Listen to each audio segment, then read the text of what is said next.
to not only in terms of their accomplishments in the MWI, but also last year in the knockout. Here on day 3 of MWI, but this is going to be a make it or break it for either one of these teams. Momentum starts here. First team to get that match point so far, based on how the MWI schedule has been going. The sweeps are prominent.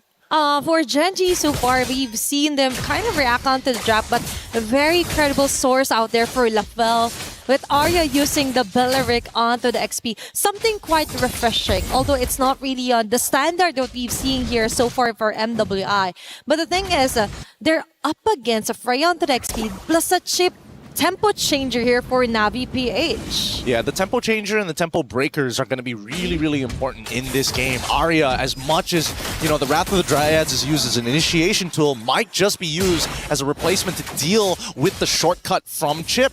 And now, I think I'm most worried about, it's going to be that Granger, right? Because Granger, the only situation that they want to have is, yes, I am winning from the get-go in lane, and then once I get out of the lane, I can clean it up easy when Ayanami does a majority of that work. Not only does Ayanami need to win this lane, but as you can see, patrolling along enemy territory just to give that info back. It's all about Ayanami's move for this game to actually kind of compensate onto what others will be missing out on. You've mentioned the vision. Whoa. Looking closer.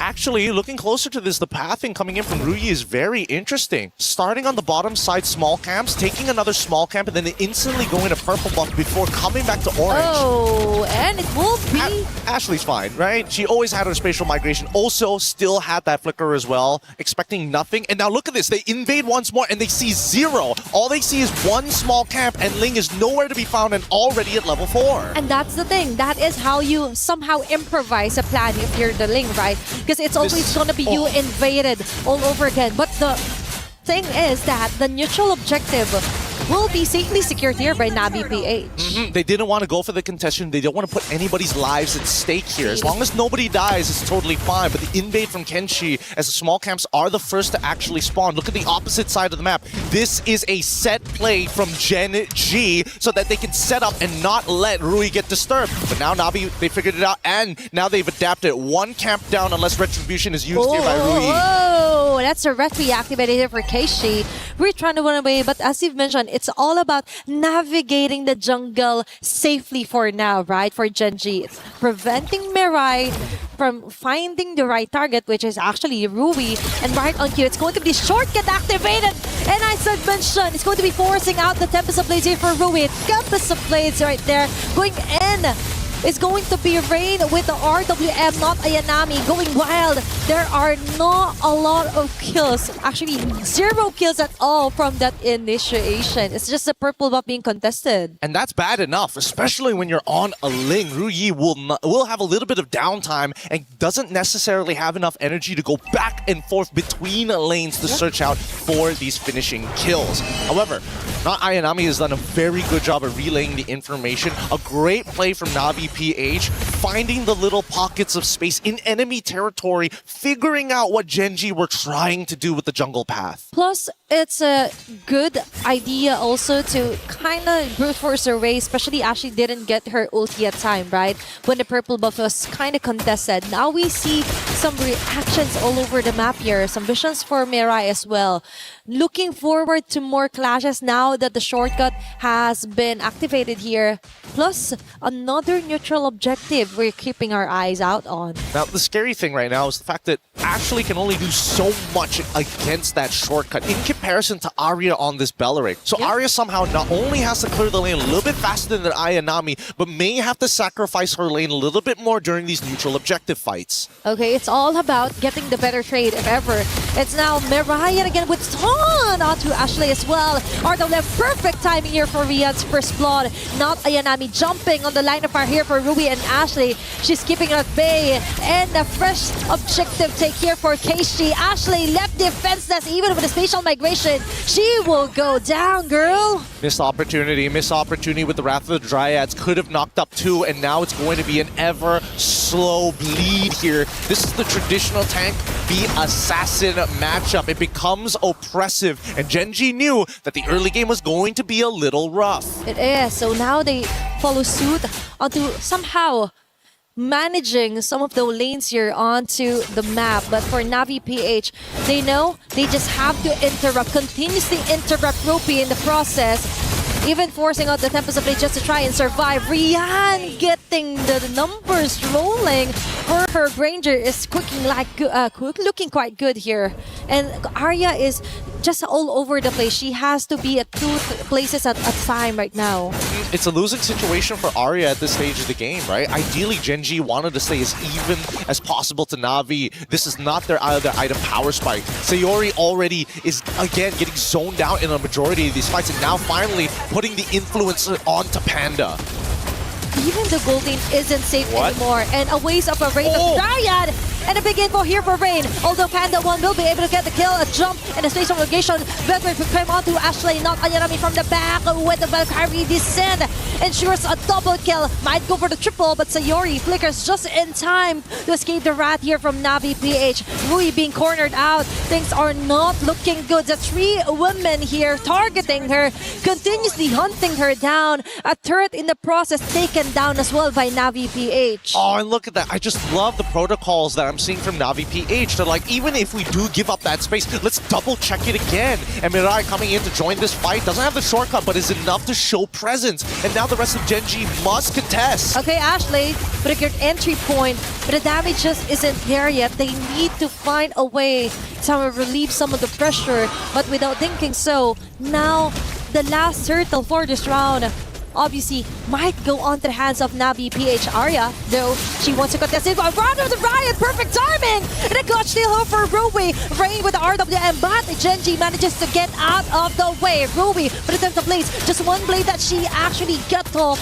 and that is going to be a chase down kill here for not Ayanami. Considering everything that has happened, pretty good overall. Like, Rui still, despite... Oh, hold on. Oh, that's an immediate takedown onto Panda 1, but she will do. She will survive it, and that is quite scary now that Navi has tempo, and at will, they could actually go on for team fights. Yeah, this 3.7k lead is starting to expand very far out of control as Ayanami is becoming a legitimate problem. The lane that was supposed to be controlled by Arya was going well at beginnings, but after this point, 3 turtles, it's not looking that great. This mid-game is going to be very vicious as Ayanami now controls the entirety of this bottom side, and they're even going for a lane swap from the side of Gen.G. But at least we saw some great catch here for Arya, right, with the Rat of Dryad.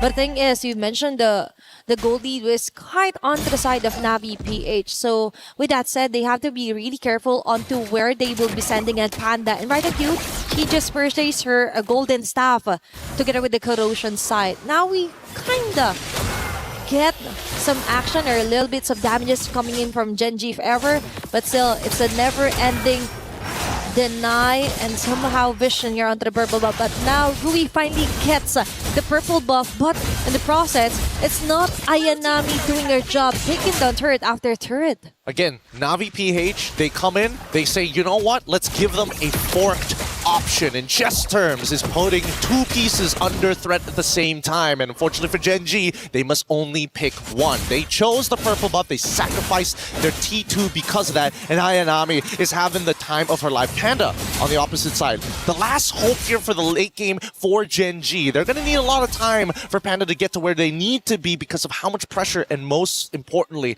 the shortening of the laning phase.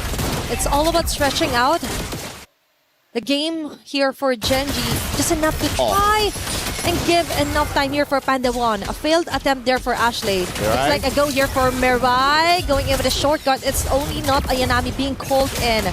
Very nice action though for Gen.G here. Just try and negate, cut their losses as early as possible, but no, it's Arya taking the risk again. A Rain with the early RWM, and Rattertide will be catching up 3 members, but not long enough for Arya to stay alive. Not Ayanami out to Ashley, focus fire. Panda 1 with the free hits, now they finally do it, but at what cost? It's too expensive of a mistake to overstay their welcome there as Navi PH slowly backs away. It's going to be a catch onto not Ayanami and Keishi. 2-4-2 trade-off there, right on cue onto the Lord jungle. Oh my goodness, Ryu honestly could have maybe cleaned up the rest of this. And they got the Haas Claw in time.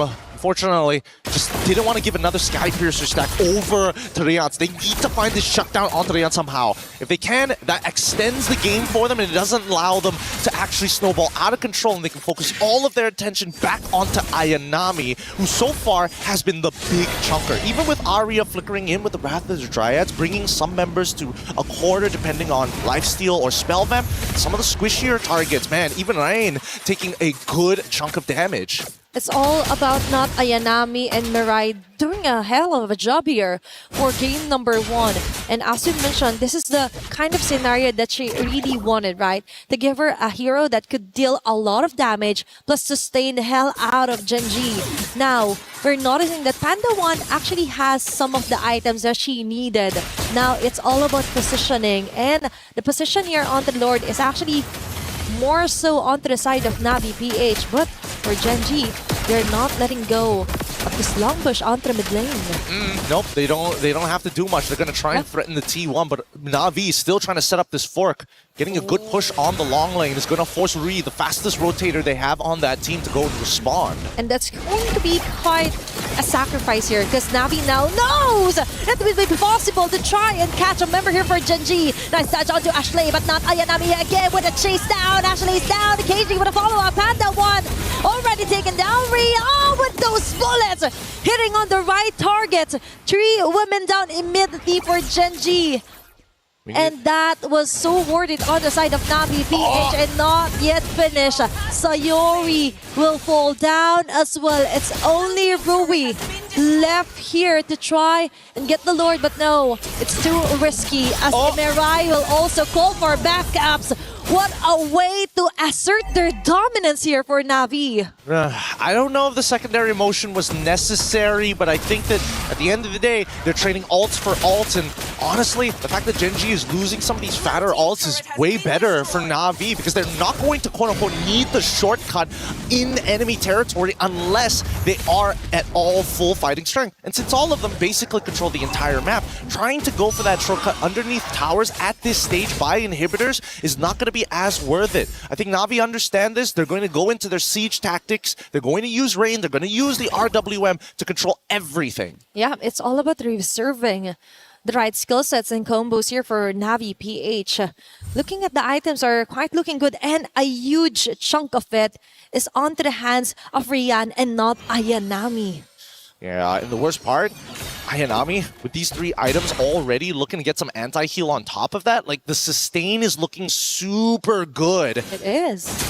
Fortunately, if they keep on chunking Ashley out, they're not going to have a secondary anti-heal user other than Sayori. And even then, Sayori can't deal with Ayanami alone. She can find the right angles as of the moment, because Mirai and Keishi could actually pin her out of the crowd. Aurora WM red again for Rain. A perfect opportunity for them to annihilate members here for Gen.G. There's going to be an answer back here for Sayori. Double kill for Rian, making it a triple. Now they're chasing at Sayori, and Rian with a maniac. What a way to open up the base here for Gen.G. Yep, now looking to close out this game. They've got a mid-wave to work with, and Panda, the only one alive. Unfortunately for Panda, she can't use any AoE other than the spinning light wheels. She will try, but the Lord-empowered minions are just too much, with Rian zoning her out single-handedly. With each Rhapsody, this game closes out 17-5 in favor of NAVI PH.